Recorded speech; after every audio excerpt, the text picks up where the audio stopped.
organic matter and minerals affecting soil color, right? We are running out of time. We're not going to do texturing right now. I'll hang around if there's gaps in any other time, in any other between other sessions to do it.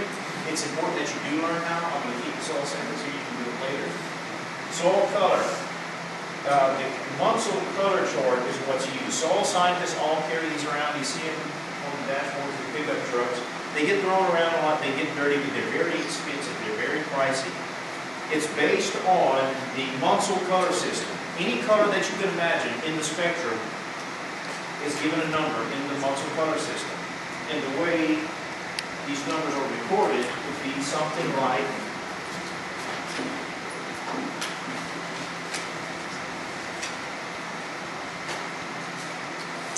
YR 3, 4. Can y'all see that? 10 YR means yellow to red. 3 means color intensity. 4 means light to dark. Hue, value, chroma. Those are the 3 things that the Munsell color system operates on. And whenever you look at the Munsell color chart, you go to the hue, it's going to be on the tab. Right here we're going to say 75 YR. Certainly not exclusive, but most soils in Louisiana are within that color range, within that hue. But certainly not all. We run the spectrum there. 7.5 YR, meaning yellow to red. That's hue. That's a specific color. Value is right here. That's color intensity. Chroma is across the bottom, light to dark. So if we had a particular soil sample, say, I had a box full of bags of soil somewhere. Oh, it's over there. We'll just take one of these. It's kind of damp. That's important. And we'll I'll go ahead and do it. Normally what you do is make sure your light source, whether you're inside and you have a fluorescent light, or the sunshine outside over your shoulder, you want it coming in over your shoulder at your back. You would hold the book like this, put the color sample back here, and move it around until you find the color plate that it matches, okay? And then you write it, you record it as hue 7.5 / value. You could say in this case would be close to 4, 7.5 YR / 4, chroma 1. Easy as that. A lot of kids get this down pat, how it works, but they don't record it properly. It's like misspelling a name. If you don't record it properly according to that, and the book tells you, your guides tell you, you're not going to see a lot about soil color in that study guide, but you're going to see a good bit about it in some of the reference material on the back. Flip to the very back of your study guide, you're going to see a lot of red links. Munsell color chart. Here's the one. That's it. Really? Don't. Need more time? I'm sorry? Need a little bit more time? I mean, it's okay. I don't want to crowd anybody. I mean, I'll just jump out and... It's fine. Okay, all right. Well, we get some pretty wild soil colors in Louisiana. We have some right here. People have fun generally messing with soil color. Let's just do a couple of them. And keep in mind that it's best to have the soil sample dampened, moistened a little bit. You do that with the spray bottle. It really brings the color out, and that's where the mess starts, okay?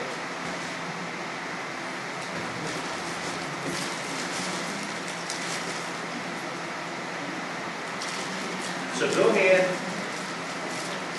whoever has the Munsell book, get started.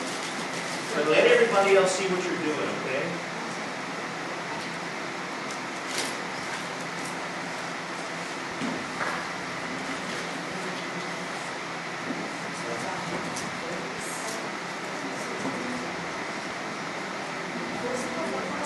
Munsell, M-U-N-S-E-L-L.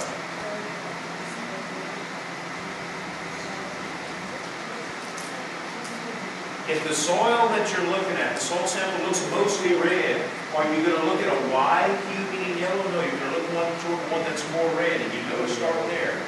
They went to 10R, which was appropriate. It's pretty low red, right? Do you think we had soils like that in Louisiana? If you've been up around St. Francisville, you see it. And you've heard of soil painting? They like this stuff for that. It's going to stain your hands. So we have a bucket of water that you can rinse your hands in over here. But anyway, just like you did, like she did, you would put it back here and just move it around until you found a plate that was closely matched it. And y'all can try that over here. And what we can do is just pull this out and take some of these plates out. But it can be pretty fun.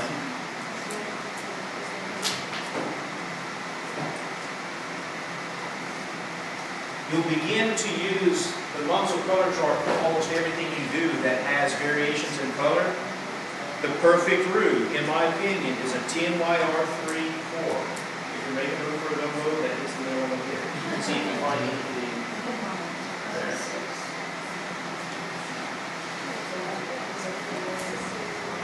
Soil color, does it have anything to do, you think, with land capability class? Yeah. Did y'all hear? Soil color, would it have anything to do with land capability class? Yes. Color, not so much. See, tell me what, it's important. It gives you an idea as to whether or not it's a wetland soil. If you're describing a particular soil in South Louisiana to a soil scientist or a consultant who you hired over in Japan, and you say, well, the soil I got here is kind of bluish green. Is that very scientific? Does that really hit the nail on the head for him? No. But if you use a specific hue, value, chroma description, yes, boom, it hits the nail pretty much on the head. Do you think all humans interpret these colors and visualize them identically? No. But we come close enough. Women generally tend toward the blues a little better, and I'll say this, women see blues a little better. When you're looking at wetland soils, I've noticed that most girls are fairly consistent in what they discern using wetland soil samples. Guys are kind of all over the place. You get more toward the reds and the more earthy hues, it evens out a little bit. I don't think it has so much to do with y'all are used to, ladies are used to dealing with makeup and colors like that. I think there's a true difference in how males versus females discern some of these soil colors. But anyway, when you're dealing with wetland soils, you're dealing with what's called glade soils. If you take a brand new nail out of the box, what color is it? Almost bluish, steely blue, right? Because it's not very oxidized, it's mostly reduced. It hasn't been exposed very long to oxygen or weathering elements out there. Just like a wetland soil, it's submerged. There's not a lot of oxygen getting to it, so it's going to take on that glade or blue appearance. If you're fishing out in the marsh and have an anchor down there, and you pull up the anchor, the mud's going to look something like that, typically. When you get more toward this stuff, doesn't look like a wetland soil at all, does it? It's fairly oxidized, just like a rusty nail that's been wet and repeatedly exposed to oxygen. Same principle applies here, and you can see it in these soil profiles. It's a pretty fun thing to do, and if you're going to truly classify a soil, color is very important. Again, color can tell you whether or not it's a wetland soil, where it occurs on the landscape, and what elements and how much organic matter might be present in the sample. So soil color is important, and it can be kind of fun. So if we've taken some of these color sheets out, do you have one over there? Or we can take one right over there. Just kind of keep track of those.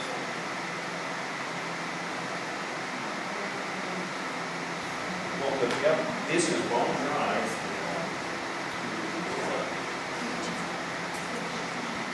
Damp it a little bit. They do a lot. Now, soil texturing. There's not going to be time for everybody to do this, but who wants to do it? Who's not afraid to get their hands a little bit dirty with the rubber wine? What we're going to do with that? Just disregard all this stuff for now and just move it around till you want to do this. Did it make anywhere in here? You might want to get another.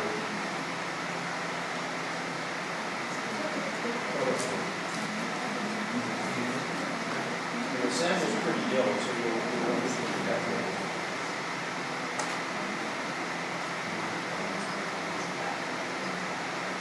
It's pretty close. You're right here. Either one of those would be right out.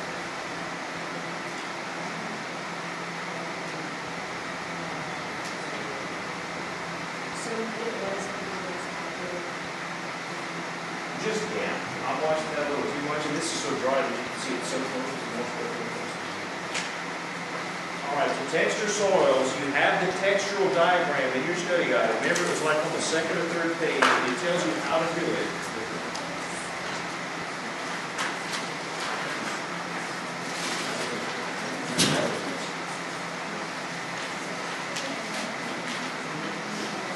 Not everybody's going to have time to do this, but for a couple of people who want to do it, I saw Henry's with it.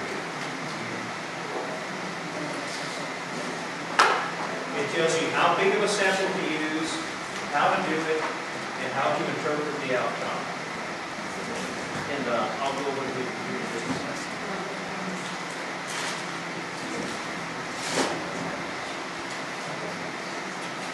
I'm going to borrow one. And we're going to read this so everybody's looking at the same thing. Take approximately 1 tablespoonful of soil and wet by adding water in small amounts. In other words, don't make a mucky mess out of it right off the bat. Here's some already bubbled up. This is more than a tablespoon, but I don't like to try to rip the soils out with anything less than that. See, it's coming apart in my hand, so you would want to add a little moisture. Maybe stay with a crawfish. Does it need to be a little wetter?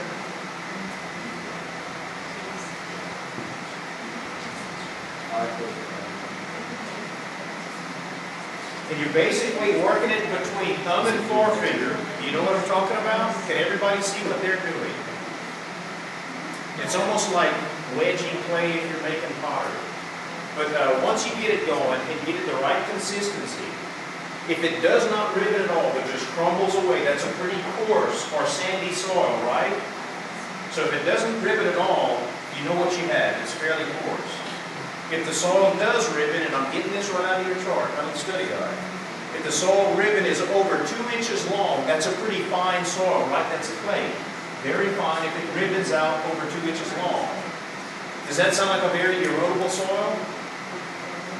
The clay, will it stay intact or will it wash away and erode easily? It should fairly stay intact, but if it's highly disturbed and it gets flooded or a lot of water running across it, are those small clay particles likely to stay in suspension for a very long time and be carried away? They could, very could. Almost colloidal, they could stay in suspension for weeks sometimes. So anyway, if the little rivet you're making is over 1 inch long, there we go.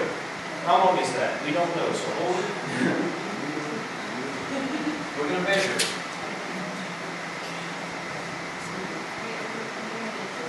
Yep.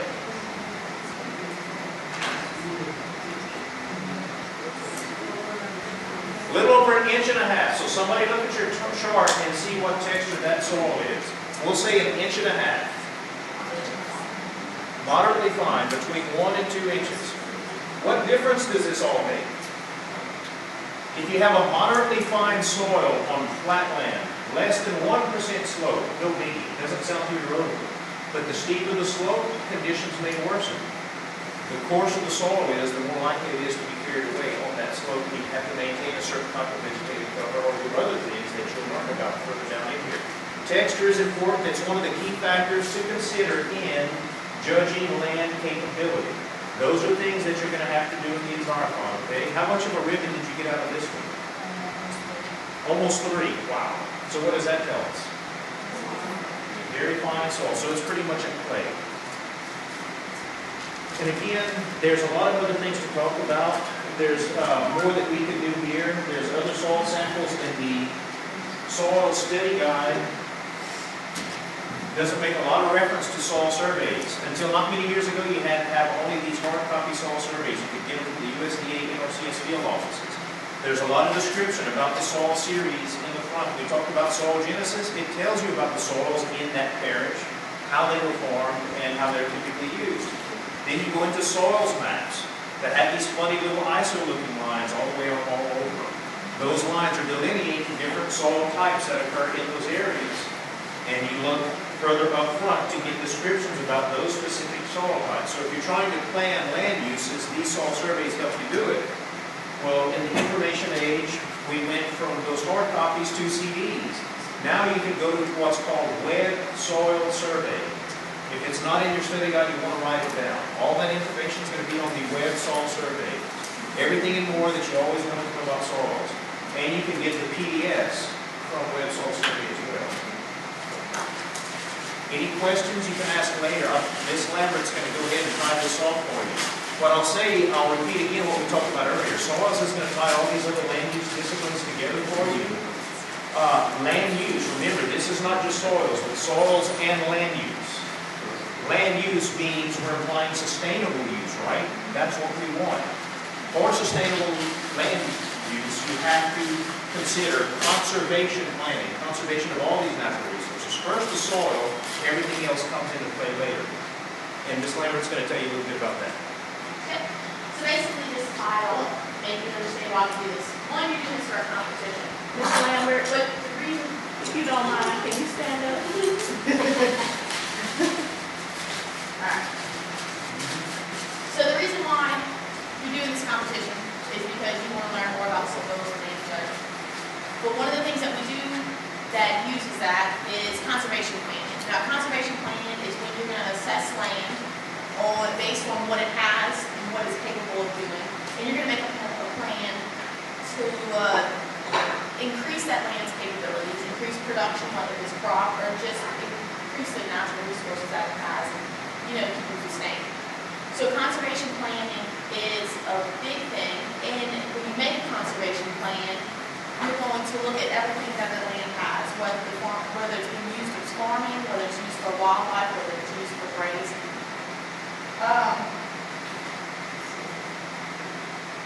So the land, the plan that you're going to make is going to be based off of whatever the farmer wants, or whatever the landowner wants out of that, and what they're willing to incorporate into it. Whenever you're going to make a plan, you're going to identify what the land has, the problems, the opportunities that you're capable of making, and then you're going to want to determine the objectives of the line.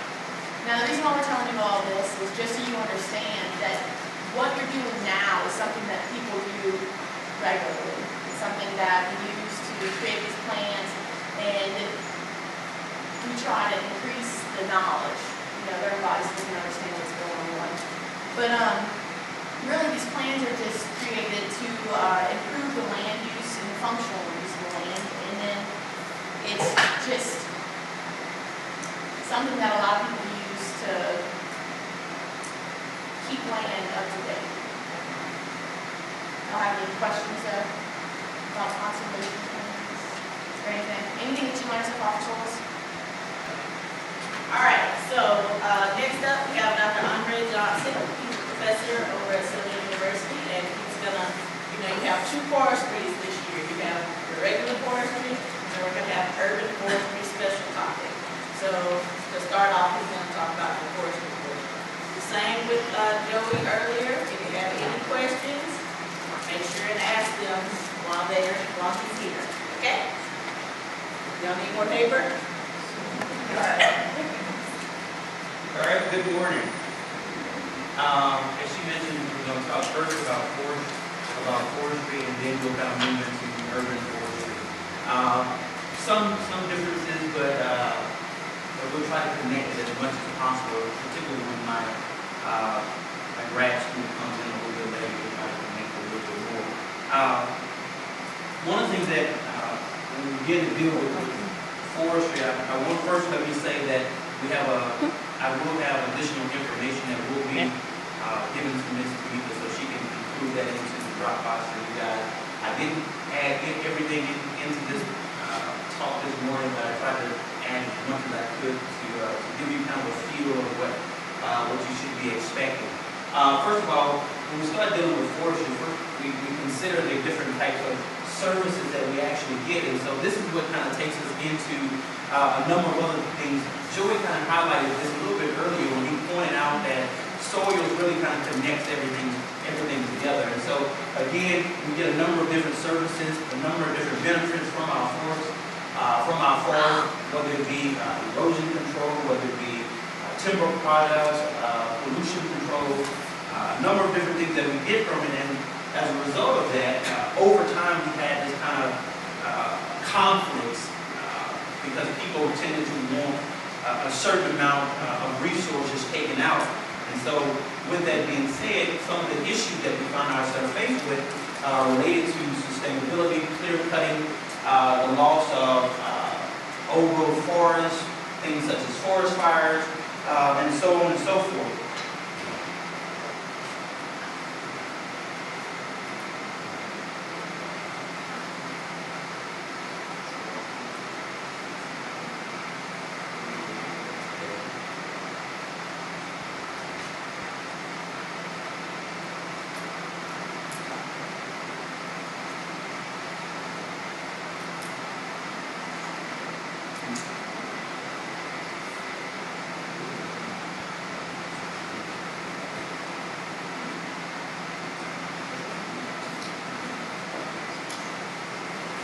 right, so one of the dilemmas that we find that we're faced with is related to deforestation, whereby we just begin to remove excessive amounts of forest, which really is kind of contribute or associated with our greed and things of that nature. And so the whole idea, or this, at one point, this worldview, Western worldview, which was centered around extracting or removing everything that we had. And so at some point, we realized that we need to come up with something different, a different kind of strategy. So obviously this picture is not showing it as well as I want, maybe due to the lighting. But really it's just kind of a bare ground. It's kind of bare, which means that everything has been removed. So what we're trying to get towards or move towards is forest health. Forest health. This is ultimately what we're trying to get at. Forest health, which by definition is, you guys don't have to write all this. Perceived condition of a forest derived from concerns about such factors as age, structure, composition, function, vigor, presence of unusual levels of insects or disease or resilience to disturbance. In essence, forest health is how our system is functioning, and is it functioning in the way we really want it to function. In other words, are we getting from it what we really want to get from it? That's ultimately what we're trying to deal with. And so over time, as I mentioned before, because of the dilemma, because of us taking so much from the land, that we had to come up with some kind of way of dealing with or making sure that the health of our forest is as we would want it to be. And so basically, nature typically has a way of kind of balancing itself out. Has a certain type of resiliency that's associated with it. However, oftentimes this resiliency is kind of impacted by the fact that we continue to do stuff. And the more humans begin to do stuff, we continue to create more and more problems. I often indicate to my students in class that typically every time we come into a place, we change the composition of that place, regardless of the place. If it's a pristine area, as soon as we get into that particular place, we automatically change that particular place. Whether it be through our constant walking, constant moving, we're changing the composition of this. We're changing the composition that's around, and as a result, disturbance takes place. And so what we're really trying to get to is how do we manage now? How do we manage? And so we begin with this definition, ecosystem management. So ecosystem management is simply management driven by explicit goals, executed by policies, protocols, and practices, and made adaptable by monitoring research based on our best understanding of the ecological interactions. And so sustainability must be our primary objective. Now, often when you think about management, when you think about decision making, no matter what it is, everything is really based upon our current knowledge or our current information that we have. And so information is constantly changing. We're constantly gaining new information from research, and as such, we're kind of following what we have.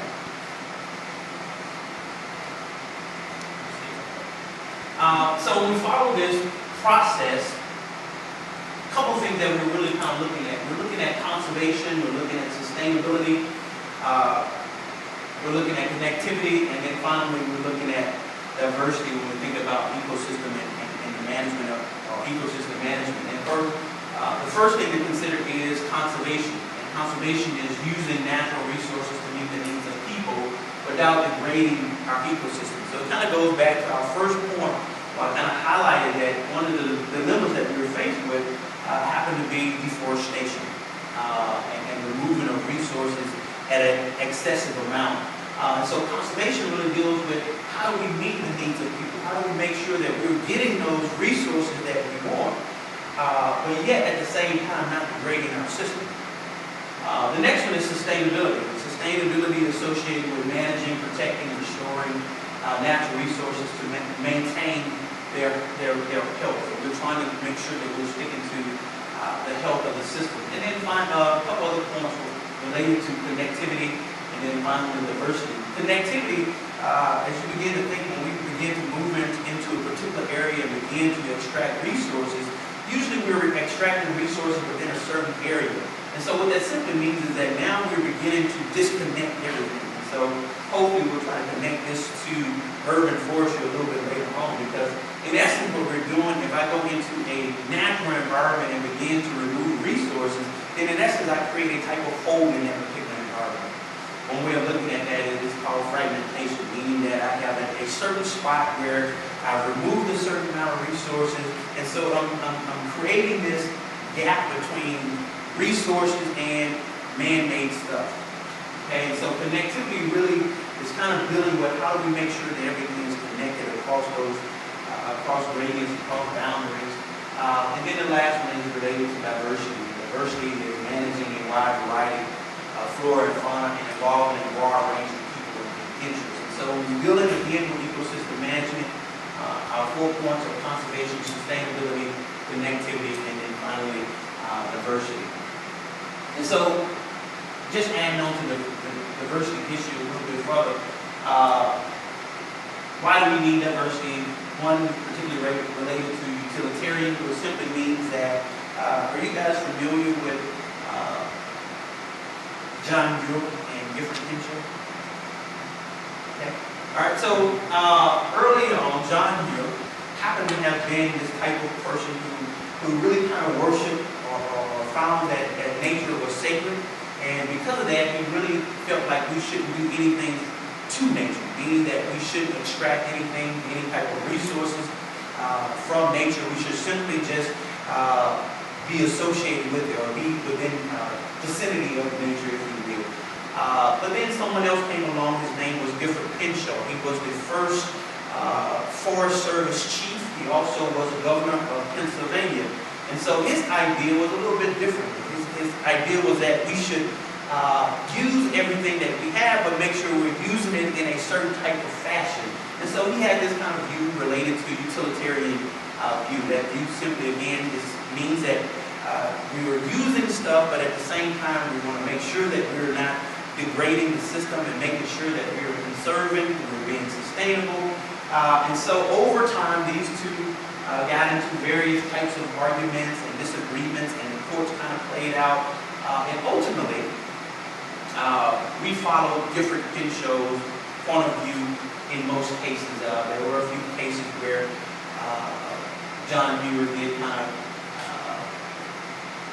his viewpoint did kind of go into, make somewhat of a dent, if you will. But for the most part, our whole government, as it relates to USDA Forest Service and some of the other agencies, really kind of related to this utilitarian philosophy, if you will. So a couple of primary reasons, again, why we need diversity. One is related to utilitarian, meaning that we can use the stuff that's available. Another one is related to eco service, or what we're actually getting from our environment. Ecological, moral, theological, aesthetics, recreational, spiritual, and creative, or just some couple other points that kind of highlight our need for biodiversity. This is just kind of a depiction, if you will, of the differences between biodiversity versus no diversity. And so you can kind of see how, even with the color scheme of it, how we see something completely different when we see all this mix. This mix just kind of gives us information that we have more of a lot of stuff versus kind of bleak area. Okay. All right, so a couple other points. So the principal goal in conserving and managing our trees, our forests, is really related to health and sustainability of this system. So our principal goal is really related to health and sustainability.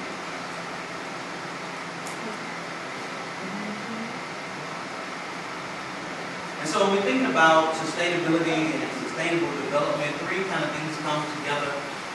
One is related to environmentally sound decisions. Another one is related to social equability. And then finally, economically viable decisions. So all of these kind of come together to really kind of move us towards sustainable development.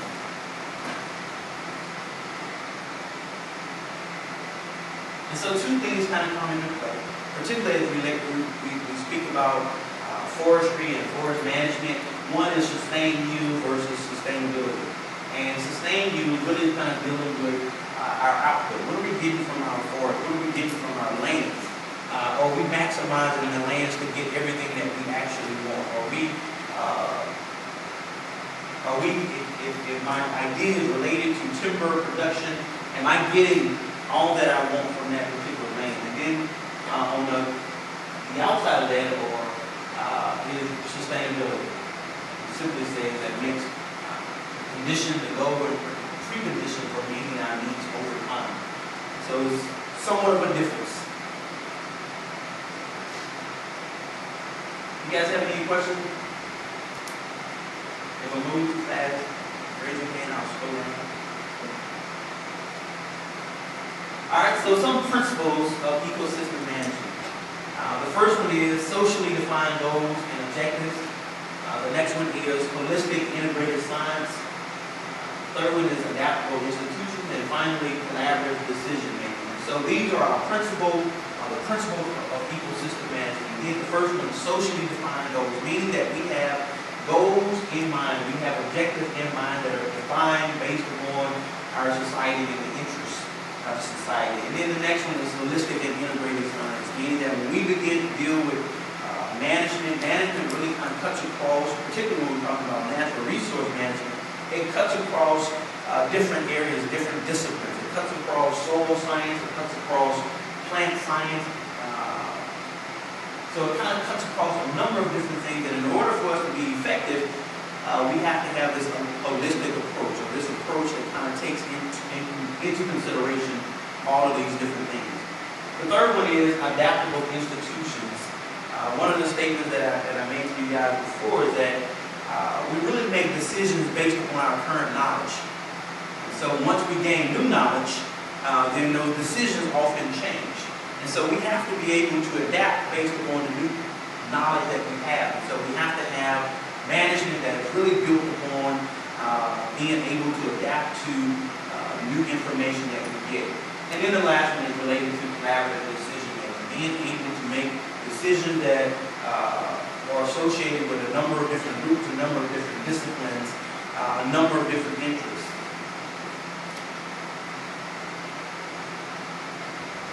So one of the things that's kind of attached to this is an environmental impact statement. And the whole purpose behind the environmental impact statement is really kind of to ensure that we are, when we're using stuff or using our land, that we're keeping in mind some stuff. We're keeping in mind how will this affect air quality within a particular place, how will it affect the habitat, how will it affect, how will the landscape be changed. And so before we begin to do anything, something has to take place, and this is what's called environmental impact statement, meaning that we're going through the process of asking questions. How will what we're doing or how we propose to do affect the system?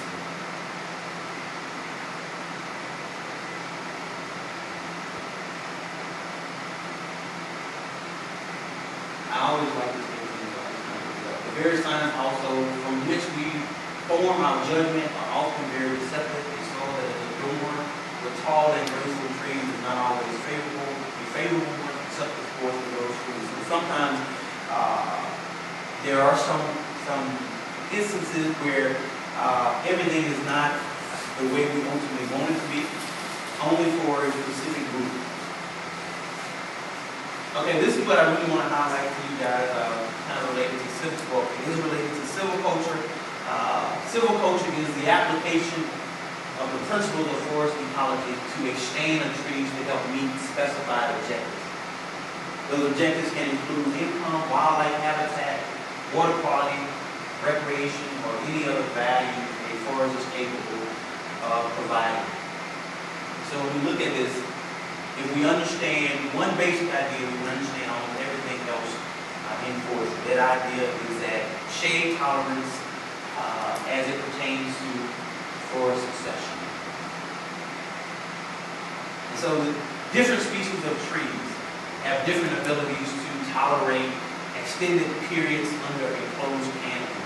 Simply what this means is that when we begin to look at silviculture, we begin to look at forest management, in essence, we're trying to manage a particular area for a particular purpose, whatever that purpose may be. It could be for timber production, it could be for a number of other different things related to recreation. But in all of this, we're really trying to figure out how to make sure that our trees are such that we can get what we want from this particular environment. So species are generally divided into tolerant, intolerant, and intermediate categories. Are you guys familiar with this? No? All right. So I guess the name to some degree, or the names kind of give you an indication of the differences, if you will. Tolerant species are generally the first in and after an event such as a clear cut, and we're going to talk about what clear cut means, we're going to talk about what some of the other things mean in a second. But intolerant species are generally the first species that come in. First species that come in after some type of an event. First tree species that come in after, let's say, a major fire, let's say a major storm, or even things such as clear cutting or burning. These are the first species that come into this particular area. They're often called pioneer species. Okay, the first one that's in. So these trees typically are fast growing, they're short-lived, and they have light seeds. One of the things I wanted to point out to you guys, and we won't deal with it all that much today, is that also in one of the things that you will have to do is to be able to identify certain tree species. Are you guys familiar with some tree species?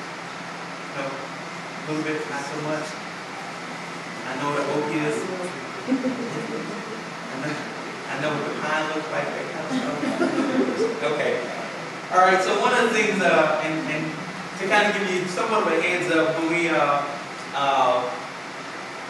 during the environment, there will be some trees that you will have to identify, and they will be native trees. So hopefully you guys are you guys familiar with native versus non-native tree species?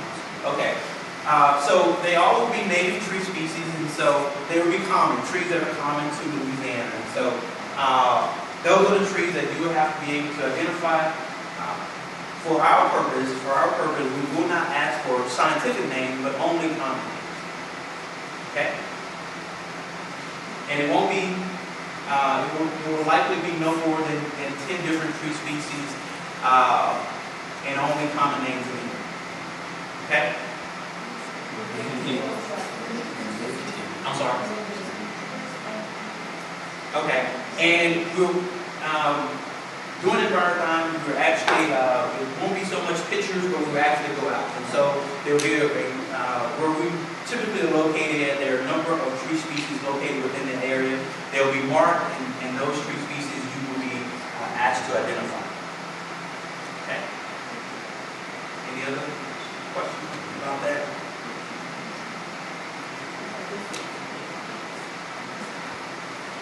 All right.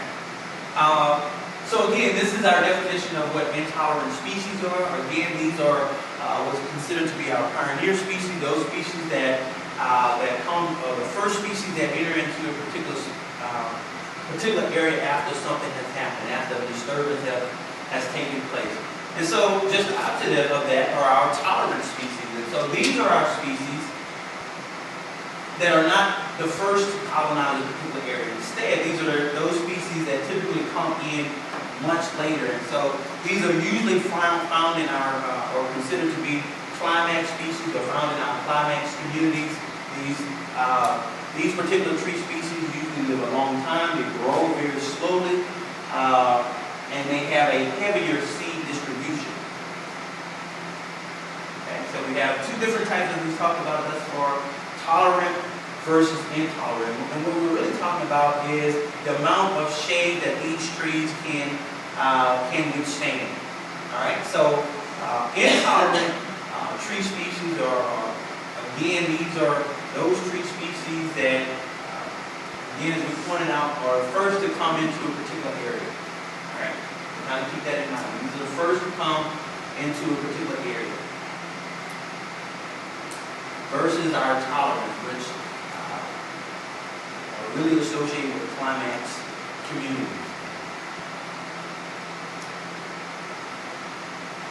And then the last one is intermediate species. These are those particular species that are somewhat in between, if you will. So they're in between tolerance and intolerance. So they're kind of able to withstand a certain amount of shading, but not a lot of shading. So they're that intermediate group. All right, so some intolerant pioneers are red maple, yellow poplar, sweet gum, loblolly. Some more tolerant or climax communities relate to some of our oaks. And so these are likely some of the species, particularly that you guys would likely be asked to identify when you go out. The loblolly, the sweet gum, and a few oaks. These are some of the species that you guys will be asked to identify during environment. Okay? Some other species that you might be asked to identify might be magnolia. So these are all, again, all of our native species, all the trees that are native. There might be a wall cypress thrown in. Anybody know what wall cypress is? Okay. Should all be somewhat familiar with it to some degree. Anybody know what our state tree is? Can't give it away. Happens to be wall cypress.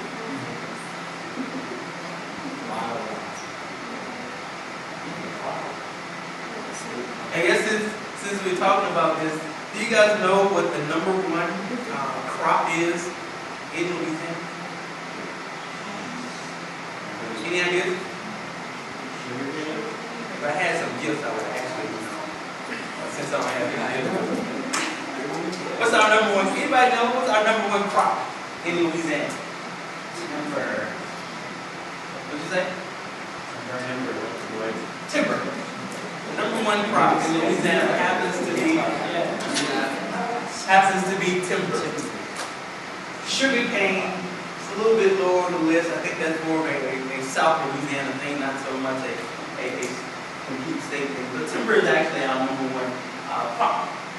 And so, kind of add to a few other things that I want to point out. Did you guys have any questions before? Where does magnolia fall? Magnolia is more of a, first of all, magnolia is evergreen, and then typically you don't see it in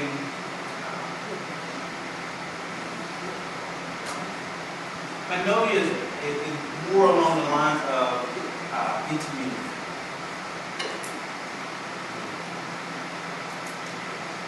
Most of our forests are comprised of pines and then some hardwoods. So when we start dealing with a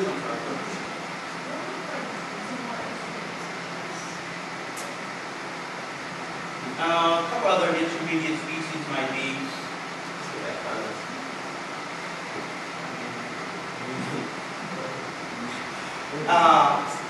let's see, some other intermediate species might be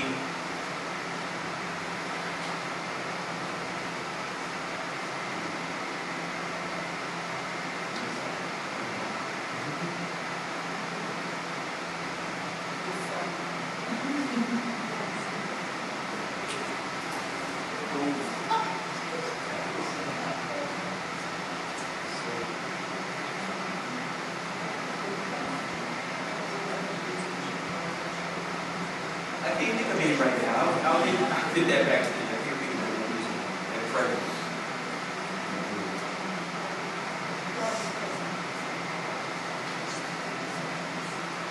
I'll make sure I get that information. So succession. One thing we want to talk about also is related to succession. Succession is change in species composition that occurs in a stand over time. So throughout time, there is a change in species composition. So in other words, as I said before, after a disturbance, we have pioneer species that come in within a particular area, and they begin to occupy that area. But then over time, these pioneer species begin to die out. They begin to, because of their inability to withstand a certain amount of shade, then we begin to see other species that come in and take over that particular area. And so this is what we call succession. So over time, things begin to change because certain species can't tolerate a certain amount of shade. And so through competition, through shade, they're unable to compete, and then they begin to die out. And so this particular area, so let's say for instance, if a hurricane or something came through and wiped out a complete area, over time, pioneer species will come in. And then as time keeps progressing, then those pioneer species will change into different types of species. And so eventually you'll see a completely different forest over time. Now, and this is what we call succession, which simply means that a change is taking place over a specific time. All right, and so again, if you notice this, it says the area is colonized by intolerant, fast-growing species. Eventually, tolerant species become established in the understory and start to grow into the canopy, and then finally, one of two things happen. Either intolerance die naturally and are replaced by the tolerance that have been present in the understory for some time, or the tolerant trees finally overtop the intolerance and shade them out, causing them to die. Okay, and so this is in essence what succession is all about. And so with that being said, let me give you a thought question. If this is how things typically occur, and my goal is to have one particular tree species that happens to be intolerant, how do I ensure that I keep that intolerant tree species? What management approach, what forest management approach would I embark on to ensure that I keep those types of tree species? Any ideas?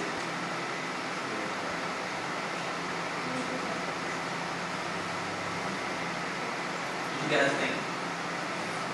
Fires or something that go along with like tolerant trees and tolerance come back with it, so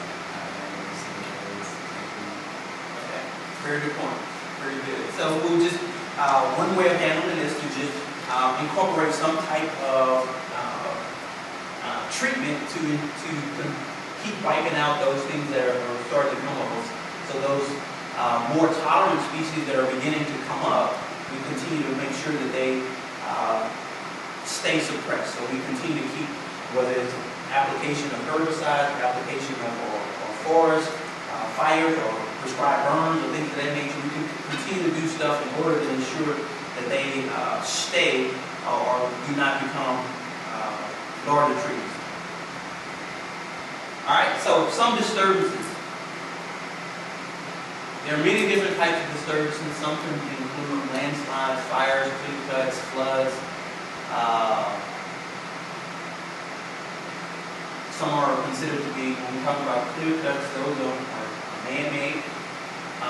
Fire can be both man-made or natural. The last point you see in this, a disturbance can restart forest succession from scratch. So a certain kind of disturbance, such as fire, can in essence restart the forest succession process. And so if I really wanted to wipe out my complete area and start completely over again, then fire might be my treatment mechanism, if you will.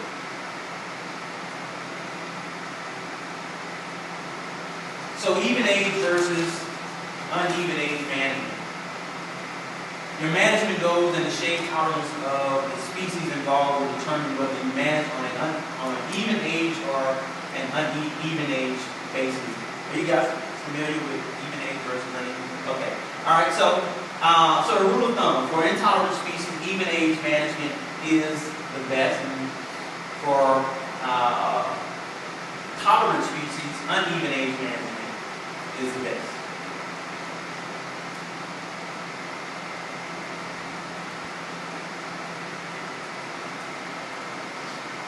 So the goal behind even age system is to remove enough of the canopy to allow intolerant species to regenerate.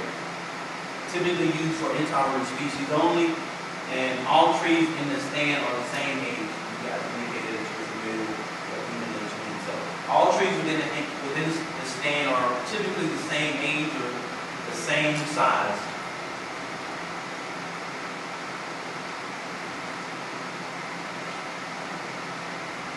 Rotation age is the age at which a stand is harvested. Normally standing trees are converted into log, and the site is regenerated with the next crop of trees. So some even age management options include clear cutting, seed tree system, and shelter wood. You guys familiar with these? So we won't spend too much time on that. So, in essence, clear cutting is simply the removal of all trees.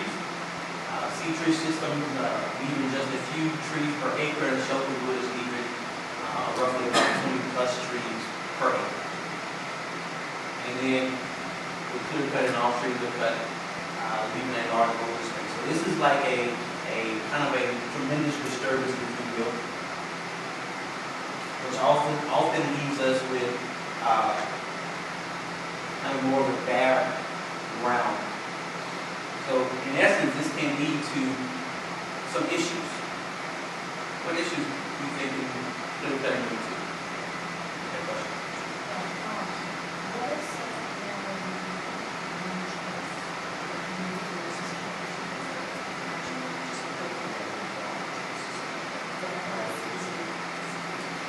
Typically, you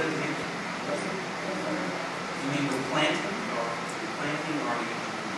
because typically once you're clear cut, there's in essence nothing there, right? And so in many cases we come through and we plant this particular area, and so we start the process over because there's nothing left. Now there could be some seeds that are left dormant that can begin the regeneration process. And this might take some time, 5 to 10 years before that happens. It just depends. So usually, when you're managing your particular property, when you clear cut, you come back and you begin to do something to that particular area. You begin to prep, you begin to do some more planting. So what are some of the issues that we would have with clear cutting?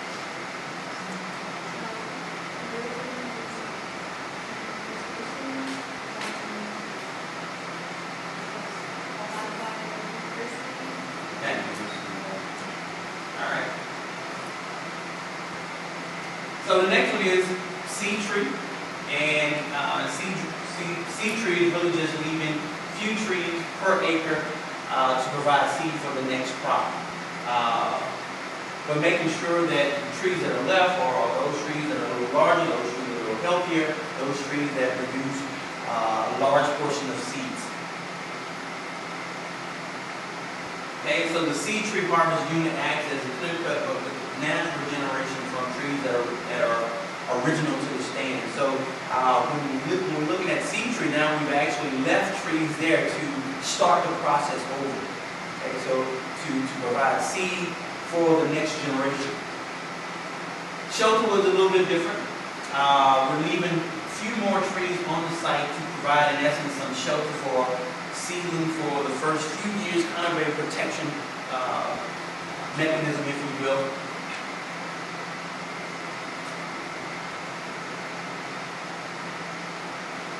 All right, so now we move into the kind of the uneven age stand or uneven age systems. The goal is to remove only enough of the canopy to allow shade-tolerant species to regenerate. Again, this is used for shade-tolerant species only, so multiple class systems.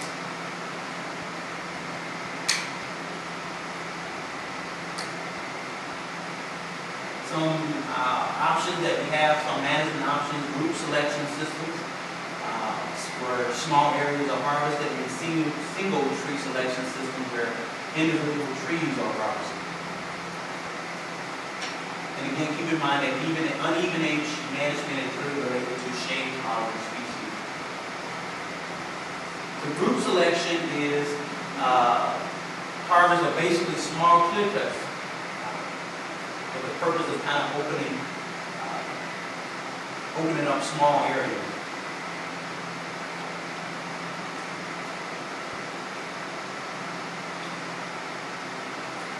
The next one is single tree selection, and this creates only like those small gaps with minimum additional lighting reaching around.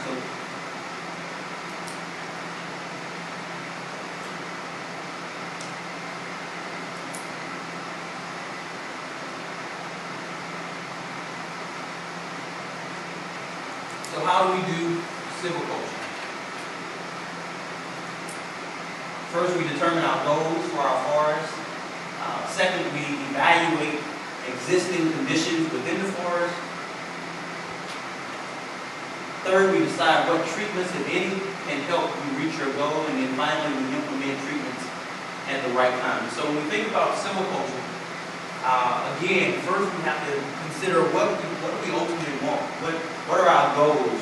Are our goals related to timber production? Are they related to wildlife habitat?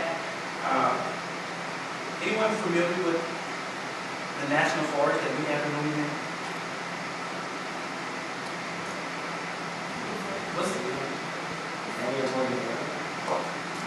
What's our national forest in Louisiana? The Kisatchie. It is a Kisatchie. And the Kisatchie has roughly about 660,000 acres of land. Now, on the Kisatchie, they have a certain type of management plan, which kind of deals with a number of different things. So it kind of encompasses a multi-use system. And so a part of the Kisatchie is really used for the purpose of endangered species or protecting endangered species. And so that could be one of our management objectives. How do we protect endangered species? What endangered species do we have? And this might come up with your wildlife portion. What endangered species do we have in Louisiana that we're really focused on in our national forest?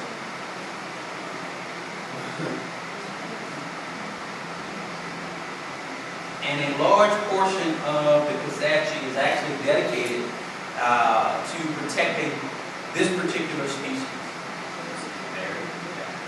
Black bear is actually one species that is somewhat endangered, but this is not so much it. Anyone else? It's actually the red cockaded woodpecker. All right, so we spend the Kisatchie. If you ever go out there, a tremendous amount of the management approach is really how to protect this endangered species. The species, like larger trees,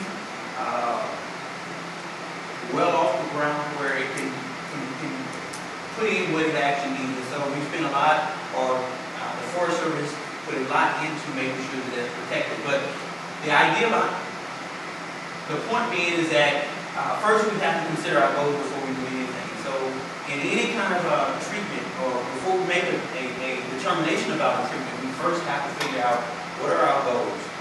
What are our goals and objectives? And then from there, we move to evaluating of the system. How is the system? Is the system healthy? Once we've done that, then we can move to our treatment. What do we come up with next? What kind of treatments? Do we want an even age stand, uneven age stand? And then how do we get there? Do we use fire? Do we use clear cutting? Do we use single tree, shelter wood? We come up with a decision based upon certain parameters. And then the last one is we implement the treatment at the right time. Okay, and so one of the things that you guys might be asked to do is to develop a treatment, decide how to approach a certain situation. Okay, given certain parameters, how would you approach it? What would you do in order to deal with that? Any questions?